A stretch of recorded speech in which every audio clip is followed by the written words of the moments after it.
Isang mapagpalang gabi or blessed evening po sa ating lahat. Ayan, and today is Sunday. Ayan, tayo ay nag-day off muli. Kung kahapon nag-day off tayo, nag-day off naman tayo muli.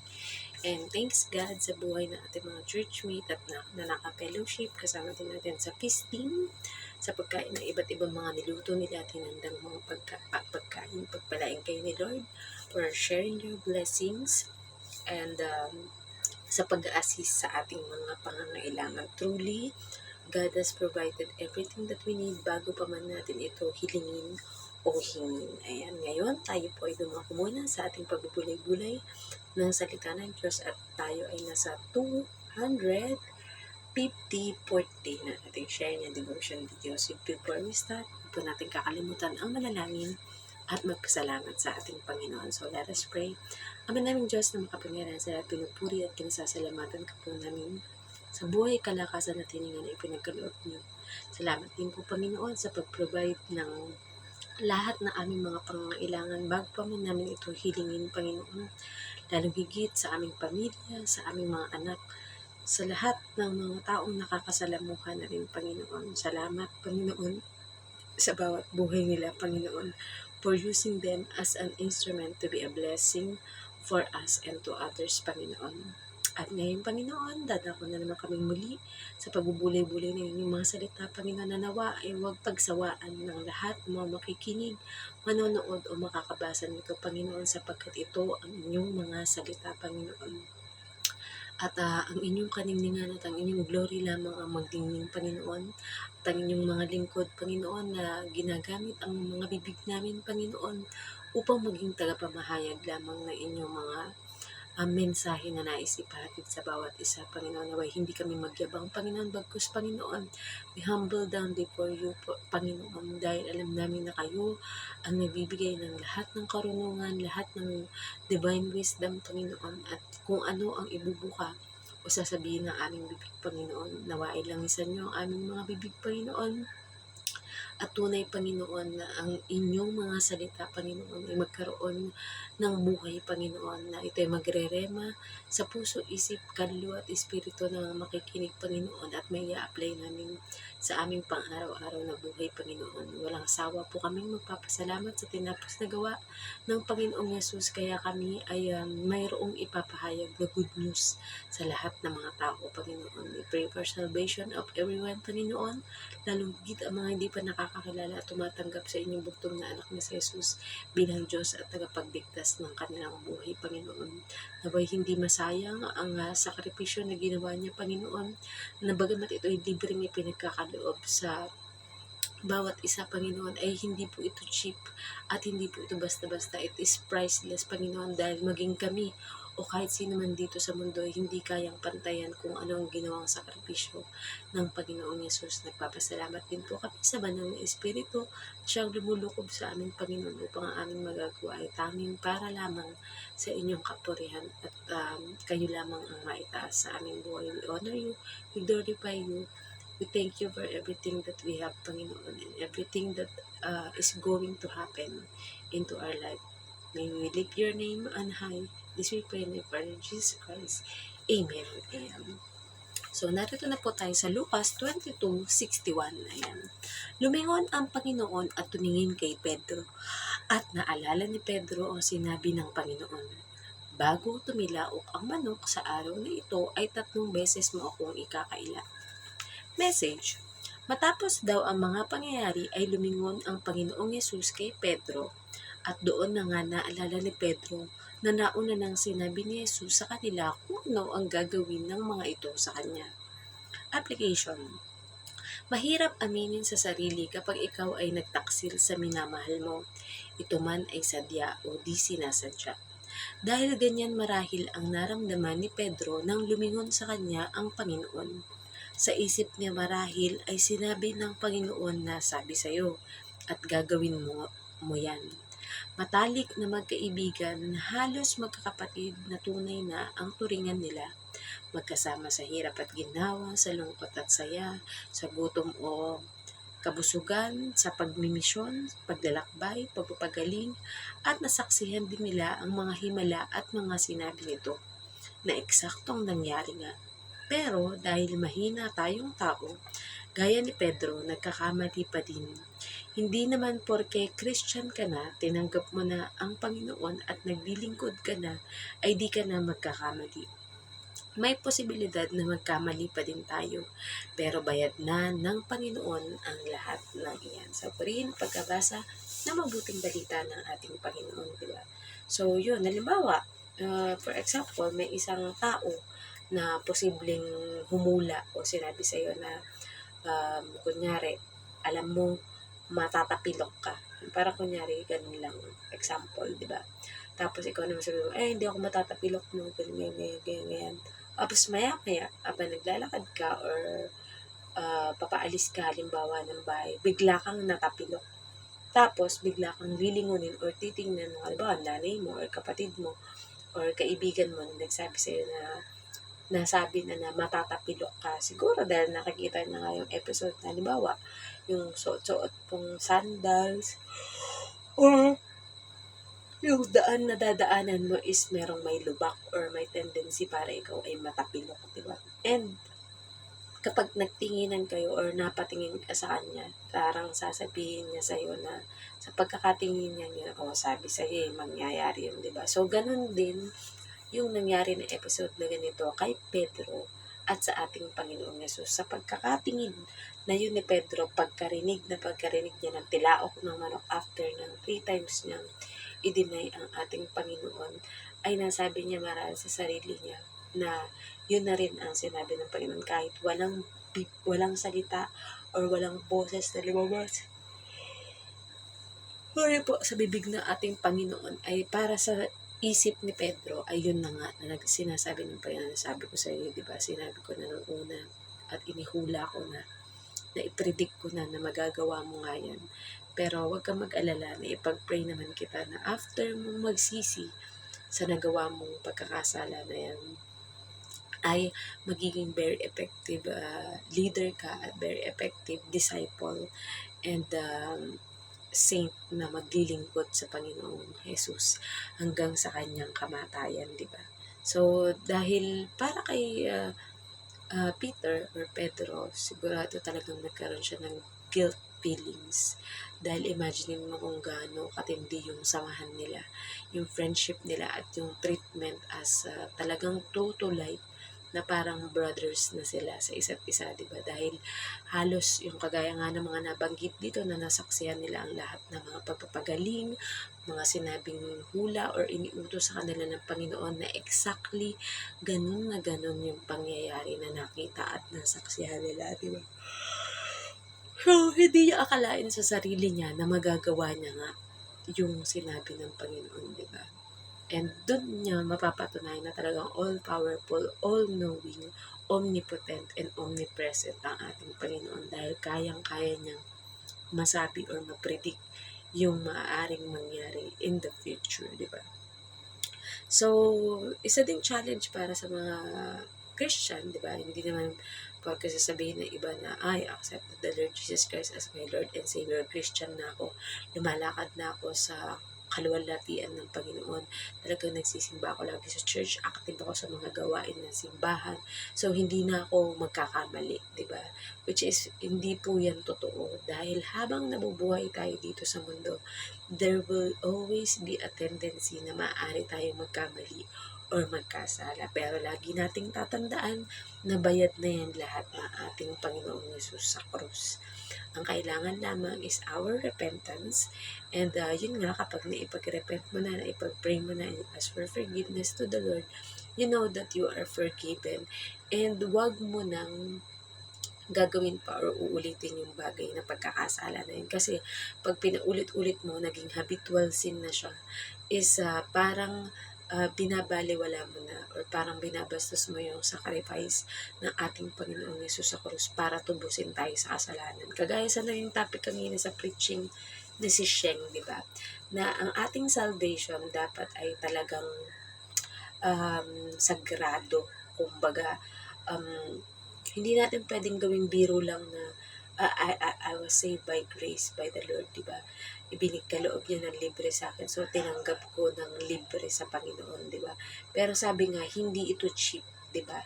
Dahil hindi lang simpleng dugo or simpleng katawan ng isang ordinaryong tao ang kinailangan para matubos tayo sa kasalanan nating lahat na sangkatauhan. That is the precious blood of Jesus, the Lamb of God, diba? Siya yung begotten Son.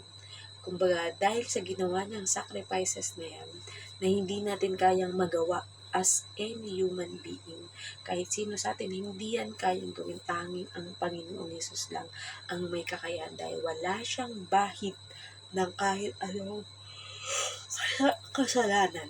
Maaaring iniisip na iba parang, gawa-gawang kwento lang naman yan.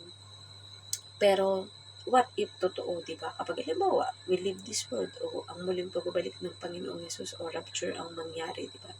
And hindi ka naniniwala na ating Panginoong Yesus is the only begotten Son and the way, the truth, and the life through our Lord God, di ba? O, alangan naman mag last moment repentance ka na habang nangyayari na kinukuha ng Panginoon kung sino yung mga namuhay ayon sa kanyang kalooban, diba?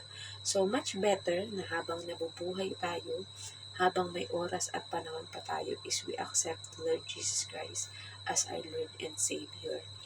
And para no regrets at all ka, di ba? Kahit any moment man, hindi naman natin masasabi kung kailan tayo kukunin ng Diyos, di ba?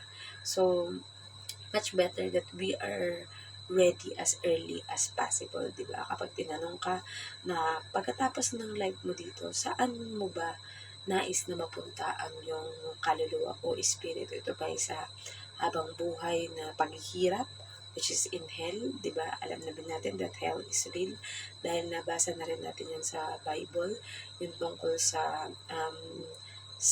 mayaman at tungkol kay Lazarus, di ba? Which is Lazarus has been into the Abraham's bosom or merong naghihiwalay sa mga namuhay sa kasalanan at sa namuhay sa katwiran ng ating Panginoon. So, we better choose the right choice, which is ang manatiling nananalig, sumasampalataya at pinapatibay ang ating relasyon sa ating Panginoon until the end of our life, kesa sa namumuhay ng puro kasalanan ang iniisip and then suddenly when life hits him or her badly, diba?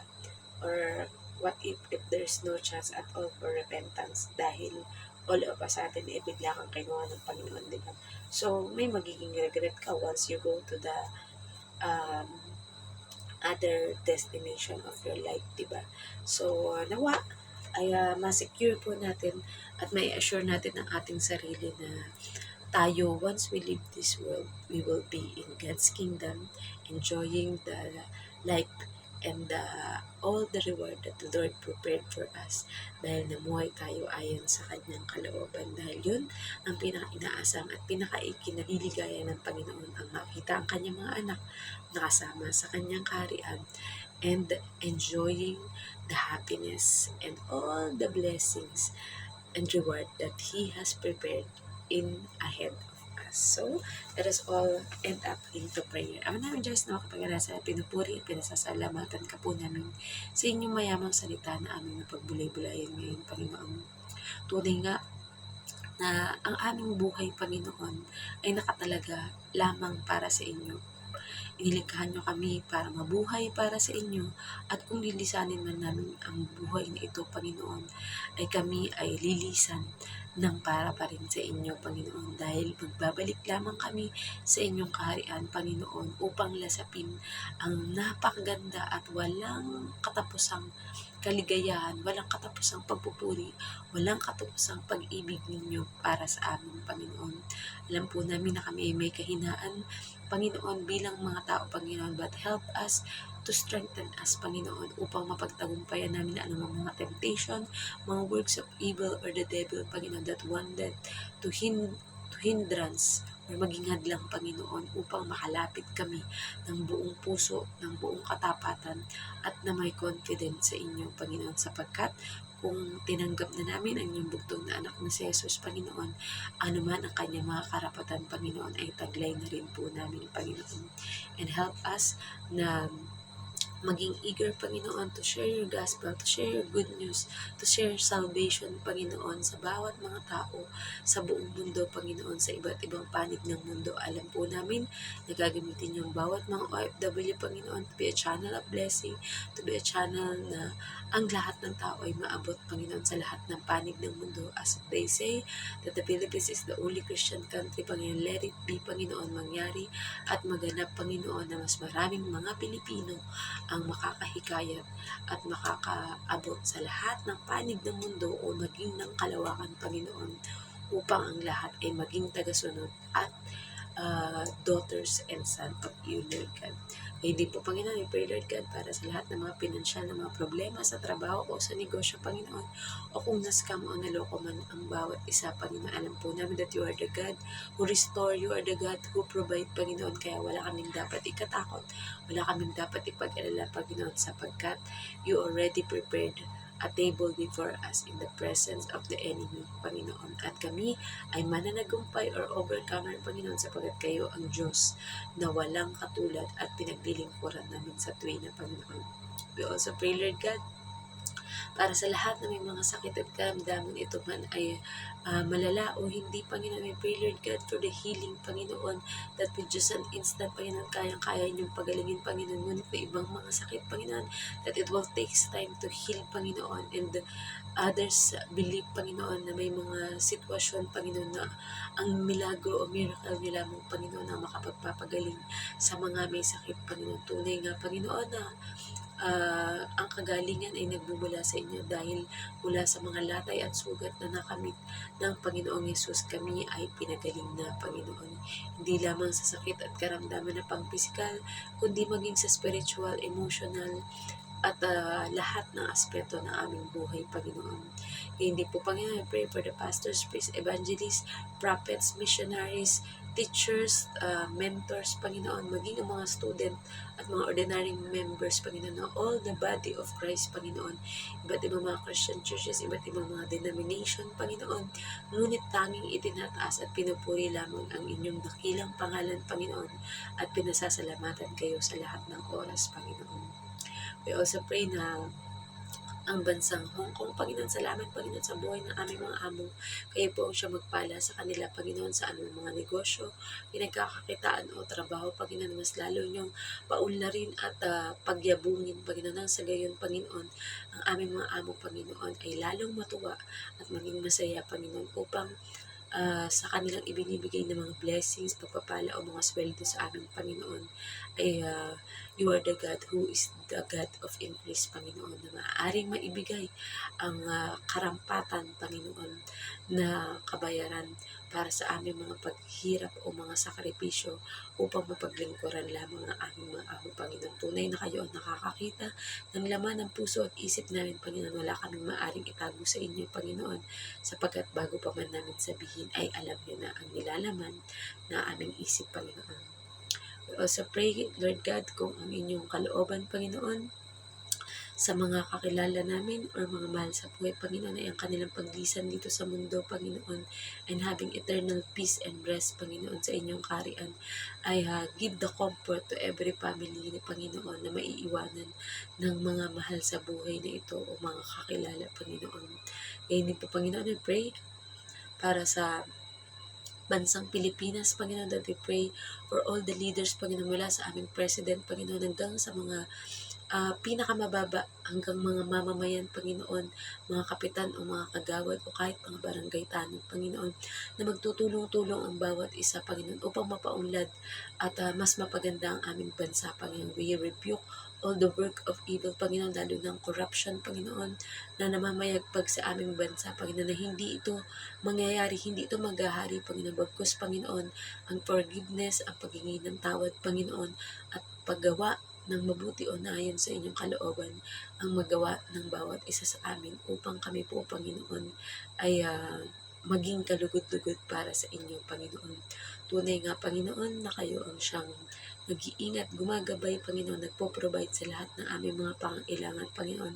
Even the losses, even the heartache that we feel, Panginoon, ay kayang-kaya niyo pong i-restore at kayang-kaya niyo pong pagalingin, Panginoon. Kayo ang Diyos na pinupuri at dinadakila namin. I pray, Lord God, para sa bansang Israel, Panginoon, your chosen nation, Panginoon, na hindi po ito magagalaw ng kahit sino, hindi ito masasaktan, hindi ito masasakop at hindi ito mawawala sa globo, Panginoon. Bagkus, Panginoon, ang bansang ito, Panginoon, ay inyong iingatan because this is your chosen nation, Panginoon. Kung ano man po nagiging balakid upang patuloy na lumawig, Panginoon, ang inyong kaharian dito sa mundo, Panginoon. We rebuke it, Panginoon. Walang makahahadlang sa inyong mga anak o mga lingkod na nais ibahagi ang mabuting balita o ebanghelyo sa lahat ng tao sa buong mundo, Panginoon.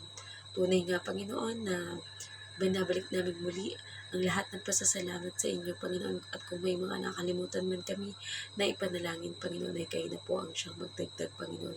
Basta ang pag-iingat, provision, blessings, Panginoon, at ang ikatututo ng bawat isa, Panginoon, ay aming dinadalangin sa inyo, Panginoon, upang magkaroon ng mga harmonious relationship ang bawat isa, ang mga amo at mga katulong, Panginoon, ang mga anak, asawa, Panginoon, mga lolo't lola, Panginoon, at lahat ng mga relatives o kakilala namin, Panginoon, ay nakasisiguro po kami, Panginoon, that they have salvation.